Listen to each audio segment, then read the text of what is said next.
Hello and good morning everybody. मैं वैशाली गोगे आप सभी का स्वागत करती हूँ हमारे चैनल पर और आप देख रहे हैं खबरें फटाफट।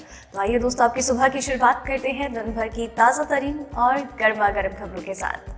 तो दोस्तों, आप तो जानते ही हैं कि हाल फिलहाल में देश और दुनिया का क्या हाल है। पाकिस्तान लगातार अपनी तरफ से नए नए बयान जारी करता रहता है, तो वहीं चाइना के साथ हमारी देश की सीमा पर जो विवाद है वो एक अलग स्तर पर जा चुका है। इसके साथ ही देश में वैक्सीनेशन शुरू हो चुका है। लगातार दूसरी लहर को लेकर भी चिंता जताई जा रही है डॉक्टर्स और वैज्ञानिकों के द्वारा। साथ ही में वैक्सीन का होना भी बहुत जरूरी है, जो कि बच्चों के लिए उपलब्ध नहीं है। अब बच्चों के भी पॉजिटिव होने की खबरें हैं। इसके अलावा बजट के सामने आने के बाद पेट्रोल के भाव में परिवर्तन, किसान आंदोलन अपने चरम की ओर पहुंच रहा है। इस तरह की बहुत सारी खबरें और अपडेट्स हैं जिनके बारे में हम आपको आगे इस वीडियो में बताएंगे, तो वीडियो के साथ आप एंड तक बने रहिएगा। लेकिन इससे पहले कि हम खबरों की ओर बढ़ें, चलिए एक नजर डाल लेते हैं आज की सुर्खियों की ओर। पाकिस्तानी प्रधानमंत्री इमरान खान ने कहा, पीएम बनते ही नरेंद्र मोदी की तरफ बढ़ाया था दोस्ती का हाथ। शिकायत की अपील के बाद हरियाणा पंजाब के कई किसानों ने नष्ट कर दी अपनी गेहूं की फसल। महाराष्ट्र में कोरोना की दूसरी लहर। वासम के एक हॉस्टल में 190 छात्र कोरोना पॉजिटिव। वैक्सीन के लिए अब बुजुर्गों की बारी। 1 मार्च से लगेगा कोरोना का मुफ्त टीका। अब आई सिंगल डोज वाली जॉनसन एंड जॉनसन की वैक्सीन 66% प्रभावी। US regulators. ट्रेन यात्रियों को बड़ा झटका, रेलवे ने बढ़ाया किराया। जानिए आपकी जेब पर कितना पड़ेगा असर। आम आदमी को झटका, आज फिर बढ़ गए हैं सिलेंडर के दाम। 3 महीने में 200 रुपए के पार भाव, जाने नया दाम। जी हाँ दोस्तों, ऐसी और भी कई सारी खबरें और अपडेट्स हैं जिनके बारे में हम आपको आगे इस वीडियो में बताएंगे, तो आप वीडियो के साथ एंड तक बने रहिएगा। इसी के साथ ही आप ये जो वीडियो देखते हैं एंड तक और फिर इसे देखने के बाद लाइक और शेयर करते हैं, अपने विचार हमसे साझा करते हैं, आपका यही प्यार और सपोर्ट है जो हमें मोटिवेट करता है बेहतरीन काम करने के लिए। तो आप अपना ये सपोर्ट हमारे साथ यूं ही बरकरार रखिए। अब चलिए दोस्तों, खबरों की ओर बढ़ते हैं। श्रीलंका दौरे पर पहुंचे पाकिस्तान के प्रधानमंत्री इमरान खान ने भारत और पाकिस्तान के रिश्तों पर अपनी बात रखी है। जी हाँ दोस्तों, पाकिस्तानी प्रधानमंत्री इमरान खान ने कहा कि मैं जैसे ही प्रधानमंत्री बना उसके सीधे मैंने भारत के प्रधानमंत्री नरेंद्र मोदी से कॉल पर बात की और उनसे कहा कि हम दोनों पड़ोसी हैं और हमें अपनी आपसी बातचीत के साथ हमारे बीच में जो तल्खी वाले संबंध हैं उनको सुलझा लेना चाहिए। हमें भी यूरोपीय देशों की तरह अच्छा पड़ोसी बनना चाहिए और हम सारे पड़ोसियों को एक साथ आकर गरीबी के खिलाफ एक जंग लड़नी है ताकि हम हमारे देशों को इन सब चीजों से उबार सके। लेकिन इस पर उनका कोई खास रिस्पॉन्स नहीं आया। इसी के साथ ही आपको बता दें कि इमरान खान श्रीलंका के 2 दिवसीय दौरे पर हैं। यहाँ पर कोलंबो, जो कि श्रीलंका की राजधानी है, वहाँ पर उन्होंने प्रधानमंत्री महिंद्रा राजपक्षे से बातचीत की और साथ ही में श्रीलंका और पाकिस्तान के रिश्तों को एक अलग आयाम पर पहुंचाने की बात की। देश में कोरोना वैक्सीनेशन को लेकर केंद्र सरकार की ओर से बुधवार को एक बड़ा बयान जारी किया गया। इसमें कहा गया है कि देश में 1 मार्च से 50 साल से ज्यादा उम्र के लोगों को कोरोना का टीका लगाया जाएगा। इसी के साथ ही केंद्रीय मंत्री प्रकाश जावड़ेकर ने कहा है कि 1 मार्च से 45 साल से ज्यादा उम्र के उन लोगों को टीका लगाया जाएगा जो किसी गंभीर बीमारी से पीड़ित हैं। इसके साथ ही 50 साल से ज्यादा उम्र के लोगों को कोरोना का टीका लगाना अनिवार्य है। इसके साथ ही जिन 10,000 सरकारी सेंटर्स पर कोरोना का टीका लगाया जाएगा, वहां पर लोगों को टीका मुफ्त में उपलब्ध होगा।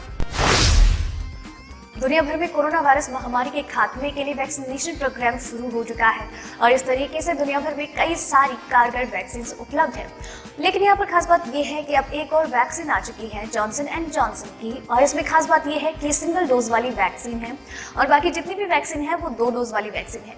यानी कि अगर आप बाकी वैक्सीन की दोनों डोज नहीं लेते हैं तब तक आपके अंदर एंटीबॉडीज नहीं आती हैं, लेकिन आपके लिए जॉनसन एंड जॉनसन का सिंगल डोज ही काफी है और ये काफी प्रभावकारी तरीके से मध्यम से लेकर ज्यादा गंभीर मामलों में सफल और कारगर साबित हुई है। और ऐसा कहना है FDA के वैज्ञानिकों का। दरअसल उनका कहना है कि जॉनसन एंड जॉनसन की सिंगल डोज वाली वैक्सीन कोरोना केसेस पर 66% प्रभावी है और जल्द ही अमेरिका में कुछ दिनों के बाद इसे इस्तेमाल की मंजूरी मिल सकती है। भारतीय रेलवे ने यात्री ट्रेन के लिए किराया बढ़ा दिया है और ये किराए बढ़ने का असर सिर्फ कम दूरी की यात्राओं पर पड़ेगा। दरअसल इस पर भारतीय रेलवे का कहना ये है कि किराया इसलिए बढ़ाया गया है ताकि लोग ट्रेन में कम सफर करें। रेलवे का कहना ये है कि रेलवे का ये कदम इसलिए है क्योंकि कोरोना वायरस महामारी एक बार फिर से प्रचंड रूप अख्तियार करती हुई जा रही है। ऐसे में बढ़ते किराए की वजह से लोग ज्यादा ट्रेन में सफर नहीं करेंगे, जिससे लोगों के बीच में जो डिस्टेंस है वो बरकरार रहेगा और साथ ही में ये सिर्फ 3% ट्रेन पर ही लागू होगा जो कि कम दूरी के लिए होंगी। और ये जो बढ़ाया हुआ किराया है ये 30 से 40 किलोमीटर तक की दूरी तय करने वाले लोगों पर ही लागू होगा। बाकी रेलवे की तरफ से ये जो कदम उठाया गया है ये कोरोना महामारी के प्रसार को रोकने के लिए एक महत्वपूर्ण कदम है, तो ये एक उचित कदम है ताकि बढ़े किराए की वजह से लोग ट्रेन में सफर करना इग्नोर ही करें।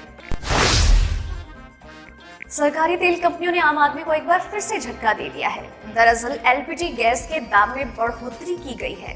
पहले जो 14.2 किलोग्राम वाला सिलेंडर 769 रुपए में आता था, अब उसके दाम में बढ़ोतरी कर दी गई है और उसका रिसेंट दाम है 794 रुपए और ये दाम 25 फरवरी 2021 से लागू हो चुके हैं। आपको बता दें कि बीते 3 महीनों में लगातार एलपीजी गैस के दाम में 200 रुपए की बढ़ोतरी की गई है। आपको बता दें कि गैस सिलेंडर की कीमतों में इस महीने में 3 बार बढ़ोतरी की गई है और बिना सब्सिडी वाले सिलेंडर की कीमतों में 25 रुपए की बढ़ोतरी की गई है। देश में कोरोना संक्रमितों की संख्या में आज अचानक उछाल आ गया। पिछले 24 घंटों में 16,738 नए मामले सामने आए और 138 लोगों की जान गई। हालांकि 11,799 लोग ठीक भी हुए।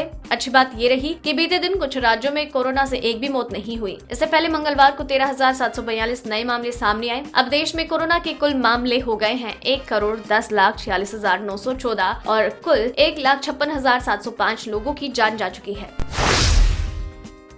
हरियाणा में कुछ दिन पहले हुई महापंचायत में किसान नेता राकेश टिकैत ने किसानों से एक फसल की कुर्बानी देने के लिए तैयार रहने को कहा था। टिकैत की इस अपील पर पंजाब हरियाणा के कुछ किसान अमल भी करने लगे हैं। कई किसानों ने अपनी तैयार खड़ी फसलों पर ट्रैक्टर चलाकर उन्हें नष्ट कर दिया। हरियाणा और पंजाब के कई जगहों से ऐसे मामले सामने आए जहाँ दिन चढ़ते ही किसान अपना ट्रैक्टर लेकर खेत में जा पहुँचे और अपनी गेहूँ की फसल को नष्ट करने लग गए, जिसके बाद किसान नेताओं ने उन्हें ऐसा करने से रोका। महाराष्ट्र में कोरोना मरीजों का आंकड़ा तेजी से बढ़ता जा रहा है। वाशिम जिले में बुधवार को 318 नए मामले सामने आए। खास बात ये रही कि नए मरीजों में से 190 छात्र शामिल हैं। वाशिम जिले के रिसोड तहसील के देगांव स्थित एक स्कूल के हॉस्टल में 190 छात्रों के पॉजिटिव पाए जाने से खलबली मच गई है। बताया जा रहा है रिसोड तहसील के ग्राम देगांव स्थित निवासी आश्रमशाला में छात्र पढ़ने के अलावा यहीं हॉस्टल में रहते हैं। बुधवार को इस हॉस्टल के 190 छात्रों की रिपोर्ट कोरोना पॉजिटिव आई। हॉस्टल में रह रहे सभी छात्र अमरावती जिले के विभिन्न क्षेत्रों से आए हैं। गौरतलब है कि कोरोना की दूसरी लहर की शुरुआत अमरावती से हुई है। अंतर्राष्ट्रीय बाजार में बुधवार को कच्चे तेल में आई तेजी।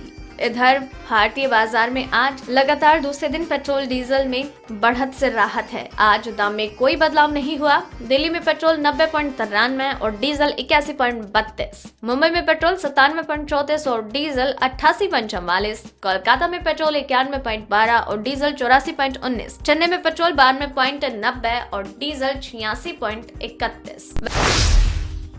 वैश्विक बाजारों में बिकवाली और डॉलर के मुकाबले रुपए में मजबूती आने से बुधवार को राष्ट्रीय राजधानी दिल्ली के सराफा बाजार में सोने का भाव 148 रुपए की गिरावट के साथ 46,307 रुपए प्रति 10 ग्राम पर रह गया, जबकि चांदी की कीमत 886 रुपए घटकर 68,676 रुपए प्रति किलो रह गई, जिसका पिछला बंद भाव 69,562 रुपए किलो था। HDFC सिक्योरिटीज के अनुसार पिछले कारोबारी सत्र में सोना 46,455 रुपए प्रति 10 ग्राम पर बंद हुआ था।